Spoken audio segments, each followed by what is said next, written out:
बहू और बेटी समय दिन और महीने जैसे जैसे बीतते जा रहे थे, सुरीली का दुख और गुस्सा दोनों ही बराबर मात्रा में बढ़ता जा रहा था। 6 महीने पहले जब वह अपने मायके गई थी और वहाँ उसने जो देखा वह महसूस किया, उसके उपरांत दोबारा फिर कभी सुरीली का मन अपने मायके जाने का नहीं हुआ। इस बात को पूरे 6 महीने बीत चुके हैं, लेकिन आज भी सुरीली अपनी माँ से खफा है।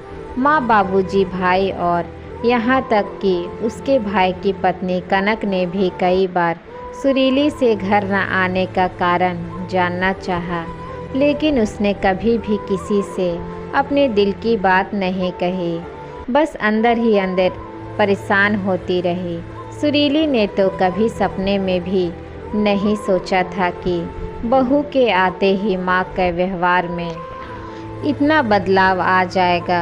उसे अपने ही घर में अपनी ही माँ पराई लगने लगेगी, माना कि उसका भाई सारांश माँ बाबूजी का अकेला बेटा है और अब माँ बाबूजी को सारांश और उसकी पत्नी के साथ ही रहना है, लेकिन वह भी तो उनकी एक ही बेटी है। भाई सारांश की शादी से पहले तक सुरीली को ऐसा कभी नहीं लगा कि माँ या बाबूजी उससे कम स्नेह रखते हैं। बावजूद इसके कि सारांश सुरीली से छोटा था, परंतु कनक के आने के पश्चात जब सुरीली अपने मायके पहुंची तो उसने घर और अपनी माँ के व्यवहार में कई परिवर्तन देखे। माँ का अपनी बेटी बहू कनक के प्रति अत्यधिक स्नेह व परवाह देखकर सुरीली को बिल्कुल भी अच्छा नहीं लगा और वह चिढ़ गई थी। भला बहू से कौन सा इतना स्नेह रखता है, यह बात सुरीली के समझ से परे थी। सुरीली को अपनी माँ की और भी कुछ बातें पसंद नहीं आई।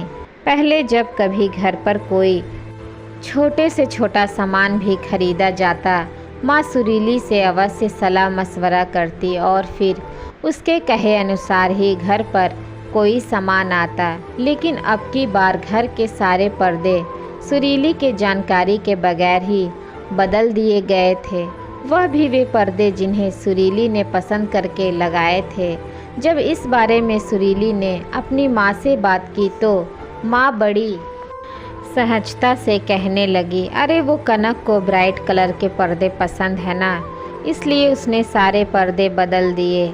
मैंने ही कहा उससे बदल दो, यदि तुम्हें पसंद नहीं है, आखिर अब यह तुम्हारा ही घर है। माँ का ऐसा कहना ना जाने क्यों सुरीली को अंदर तक चुभ गया। उसे ऐसा लगा जैसे मायके से उसकी पकड़ ढीली पड़ती जा रही है।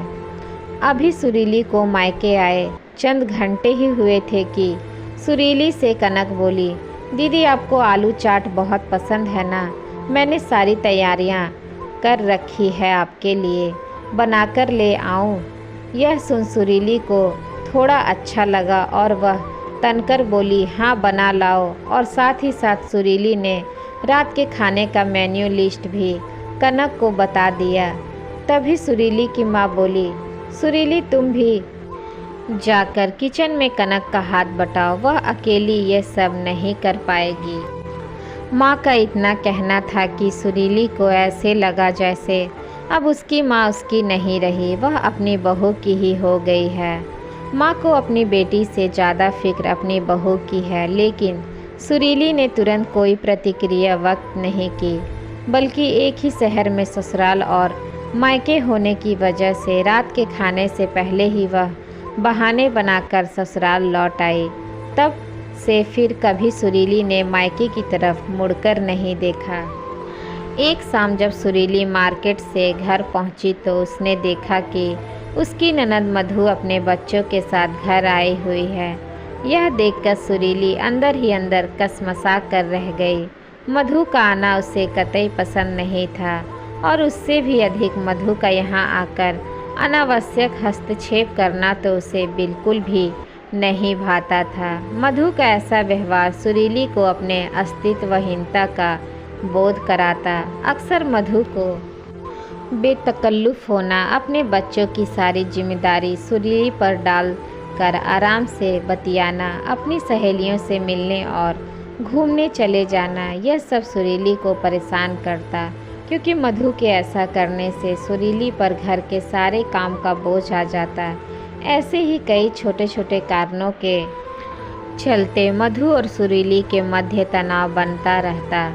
मधु को देख सुरीली कुछ कहे बगैर ही सीधे किचन की ओर चली गई, क्योंकि वह जानती थी कि थोड़ी ही देर में मधु और उसके बच्चे अपनी फरमाइशों की झड़ी लगा देंगे। जैसे ही सुरीली किचन में गई, उसका पारा चढ़ गया और वह तमतमाती हुई किचन से बाहर आकर अपनी सासू माँ से बोली, अम्मा जी, किचन का पूरा सेटअप किसने चेंज किया? सासू माँ कुछ कहती उससे पहले ही उनके करीब बैठी मधु बोल पड़ी, भाभी, लुक वाइज किचन का सेटअप बिल्कुल भी अच्छा नहीं लग रहा था और फ्रिज की वजह से किचन कंजेस्टेड लग रहा था। माइक्रोवेव भी सही जगह पर नहीं था, इसलिए मैंने ही सबकी जगह बदल दी। मधु का इतना कहना था कि सुरीली और मधु के बीच कहासुनी हो गई। सुरीली गुस्से से अपने कमरे में आ गई और आंसू बहाने लगी। माँ से वैसे ही सुरीली नाराज चल रही थी, सो उसने अपने बाबूजी को फ़ोन पर सारा वृंदात कह सुनाया। धैर्यपूर्वक सुरीली को सुनने के पश्चात बाबूजी बोले, किसी भी माँ या सास के लिए अपनी बेटी और बहू दोनों के मध्य सामंजस्य स्थापित करवाना इतना आसान नहीं होता। मायके में जितना अधिकार बेटी का होता है, उतना ही हक बहू का भी होता है। तुम्हारी माँ तो हमेशा से चाहती थी कि कनक और तुम मिलजुल कर रहो। तुम्हारा आना कभी कनक को ना खटके और मायके में तुम्हारा सम्मान बना रहे। सुरीली के दिल और दिमाग में लगे जाले अब साफ हो गए थे। वह खुशी खुशी मायके जाने को तैयार थी। साथ ही ननद मधु के संग भी वह अपने रिश्ते सुधारने का संकल्प ले अपने कमरे से बाहर आई।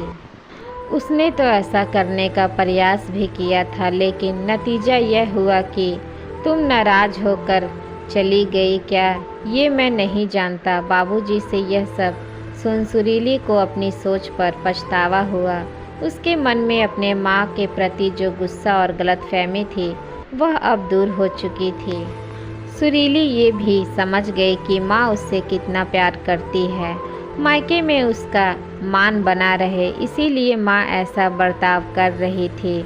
सुरीली को इस बात का भी एहसास हो गया कि ननद और भाभी का रिश्ता दो प्रतिद्वंदियों का नहीं, बल्कि यह एक बहुत ही खूबसूरत व प्यारा होता है, जिसमें ईर्ष्या द्वेष के लिए कोई स्थान नहीं होना चाहिए, क्योंकि बेटी और बहू दोनों का ही घर में समान महत्व होता है। तो दोस्तों, आज की ये स्टोरी आप लोगों को कैसे लगी, हमें कमेंट बॉक्स में कमेंट करके ज़रूर बताइएगा। स्टोरी अच्छी लगी हो तो चैनल को लाइक, शेयर एंड सब्सक्राइब जरूर कर लीजिएगा। मिलते हैं नेक्स्ट स्टोरी के साथ, तब तक के लिए धन्यवाद।